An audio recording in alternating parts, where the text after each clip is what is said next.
ഇന്നത്തെ സിനിമ വാർത്തകളിലേക്ക് ഇവർക്കും സ്വാഗതം. ഇപ്പോൾ ഷൂട്ടിംഗ് നടന്നുകൊണ്ടിരിക്കുന്ന ആസിഫിന്റെ വമ്പൻ സിനിമയാണല്ലോ ടിക്കറ്റ് ആക്ക. സിനിമ ആസിഫിന്റെ കരിയറിൽ തന്നെ വലിയ ബഡ്ജറ്റിൽ വരാനിരിക്കുന്ന വലിയ ക്യാൻവാസിൽ ഒരുങ്ങുന്ന സിനിമയാണ്. രോഹിത് VS കള എന്ന സിനിമയ്ക്ക് ശേഷം സംവിധാനം ചെയ്യുന്ന സിനിമ കൂടി ആസിഫിന്റെ ആക്ഷൻ സിനിമ. ഈ വർഷം അവസാനത്തോടെ ക്രിസ്മസ് റിലീസായിട്ട് ഡിസംബറിലാണ് തിയേറ്ററുകളിലേക്ക് എത്തുന്നത്. ഇപ്പോഴത്തെ ആസിഫിന്റെ ഈ ബിഗ് ബഡ്ജറ്റ് സിനിമയോടൊപ്പം മറ്റൊരു വമ്പൻ സിനിമ കൂടി മലയാളത്തിൽ നിന്നും തിയേറ്ററുകളിലേക്ക് എത്തുന്നു. അത് ആട് 3 എന്ന സിനിമയാണ്. ഷൂട്ടിംഗ് കഴിഞ്ഞ ആഴ്ച ആരംഭിക്കപ്പെട്ട ജയസൂര്യ സിനിമ കത്തനാറിന് ശേഷമുള്ള ജയസൂര്യയുടെ വൻ ബഡ്ജറ്റിൽ ഒരുങ്ങുന്ന സിനിമയാണ് എന്നാണ് ഇപ്പോഴത്തെ സിനിമയുടെ നിർമ്മാതാവ് കൺഫേം ചെയ്തിരിക്കുന്നത്. 40-45 കോടിയോളം രൂപയാണ് സിനിമയുടെ ബഡ്ജറ്റ് എന്നാണ് സിനിമയുടെ നിർമ്മാതാവ് തന്നെ കൺഫേം ചെയ്തിരിക്കുന്നത്. അപ്പോൾ ആട് 3 എന്ന സിനിമ വൻ ബഡ്ജറ്റുള്ള സിനിമയാണെന്ന് ഉറപ്പിക്കാം.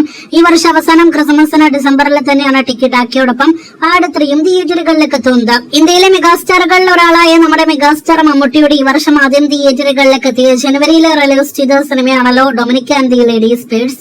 സിനിമ തിയേറ്ററുകളിലേക്ക് എത്തിയിട്ട് 4 മാസങ്ങൾ പിന്നിടുമ്പോഴും ഇനിയും സിനിമ OTT റിലീസ് ചെയ്തിട്ടില്ല. പ്രതിദിനം ഒരുപാട് പ്രേക്ഷകർ ചോദിക്കുന്ന ഒരു ചോദ്യമാണ് സിനിമയുടെ OTT റിലീസ് എപ്പോൾ എന്ന്. ഈ ഒരു ചോദ്യത്തിനുള്ള ഏറ്റവും അവസാനത്തെ ഉത്തരവുമായിട്ട് മമ്മൂട്ടി ഫാൻ പേജ് തന്നെ രംഗത്തെത്തുമ്പോൾ സിനിമയുടെ OTT അവകാശങ്ങൾ മാസങ്ങൾക്ക് മുന്നേ ആമസോൺ പ്രൈം സ്വന്തമാക്കിയിട്ടുണ്ട്.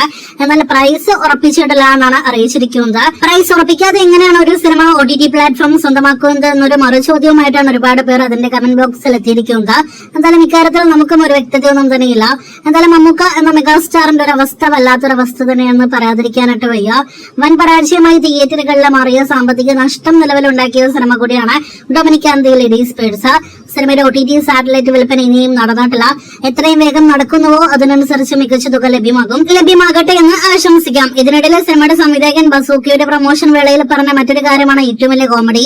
ഒരു മെഗാസ്റ്റാർ സിനിമയായിട്ടും ഡൊമിനിക് റിലീസ് ചെയ്തത് പലരും അറിഞ്ഞിട്ടില്ല. തന്റെ സുഹൃത്തുക്കൾ ഇപ്പോഴും തന്നെ വിളിച്ച് ചോദിക്കാറുണ്ട് ആ മമ്മൂട്ടി സിനിമയുടെ റിലീസ് എപ്പോൾ എന്ന്. അപ്പോൾ തിയേറ്ററുകളിലെ നല്ല അഭിപ്രായങ്ങൾ ലഭ്യമായിട്ടും വൻ പരാജയമായി മാറിപ്പോയ മമ്മൂട്ടി കമ്പനി തന്നെ നിർമ്മിച്ച ഡൊമിനിക് എന്ന നിലവിൽ ബിസിനസ് ഒന്നും തന്നെ നടക്കാത്ത സിനിമയുടെ OTT റിലീസിനായിട്ട് നമുക്ക് കാത്തിരിക്കാം.